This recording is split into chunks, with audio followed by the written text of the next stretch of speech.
Tol, pero nga ako ng gitara, tingnan ko lang, marunong pa ako.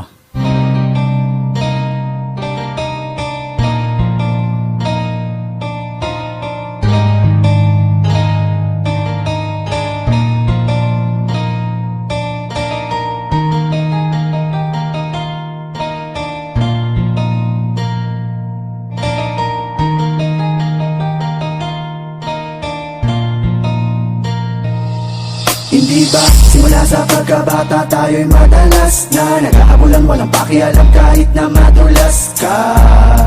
Ang sabi mo pa nga sa akin noon, kung di ka tanggap ng mga taga dito, halika sumama ka sa akin doon sa bakating lote kung saan madaming bote at ang iyong katabi ay nilalangaw na kamote. Kahit na gano'ng kabaho ang talahiban nating tambayan, nagmistula tong tahanan ng kulitan at tawanan. Eh paano na yan, gutom na ako, di na ako makakatagal. Ang sabi mo tayo'y magtapon basura o di kaya ay mga pasa kanal o mga lakal na bote at bakal doon natin bebenta ay nanahuli. Saka na lang tayo humanap uli kapag laman ng tiyan ay wala na uli.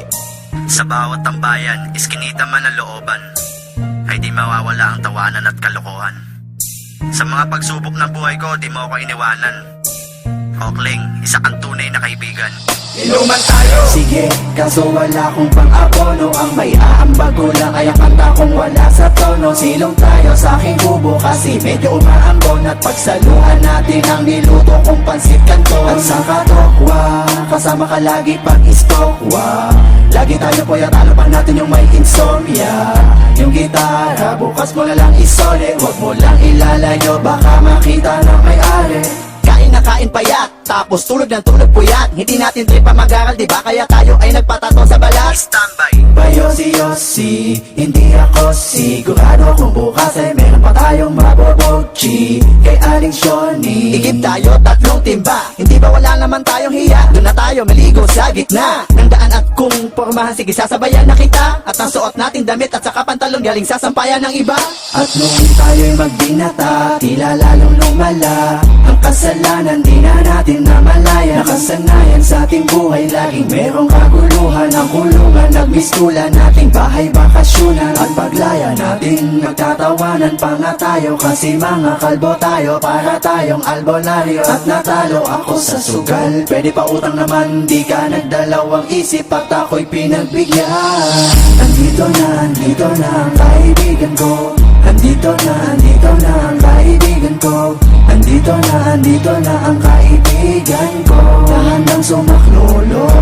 Di ba magnenegosyo tayo, tapos magkasosyo tayo. Sa sarili nating kumpanya ay mga bosyo tayo. Dahil minsan nangarap tayong dalawa na makaahon sa hirap. Pero papaano?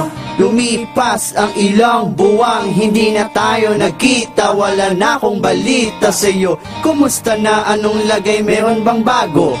Nakakamiss din pala ang tarantadong talentado kong kaibigan. Teka, nag-text sa'yo, isang masamang balita na ikinasama ng aking loob. At hindi ko napigilan ang pagluha ng mata nang mabasa kong patay ka na pala.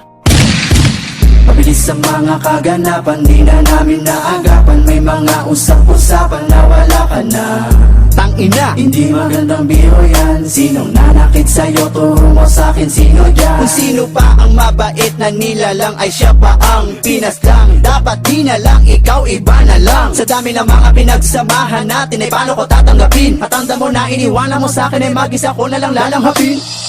Iniwan ako ng kaibigan ko. Iniwan ako ng kaibigan ko. Iniwan ako ng kaibigan ko. Isa sa mga matalik na kaibigan ko. Hindi kita malilimutan, yan ang iyong tandaan. Nandito ka sa aking puso at kung nasaan ka man ay sigurado na hindi ka makayosit makatagay. Kasi nga alam ko naman na sa langit ka nakatambay.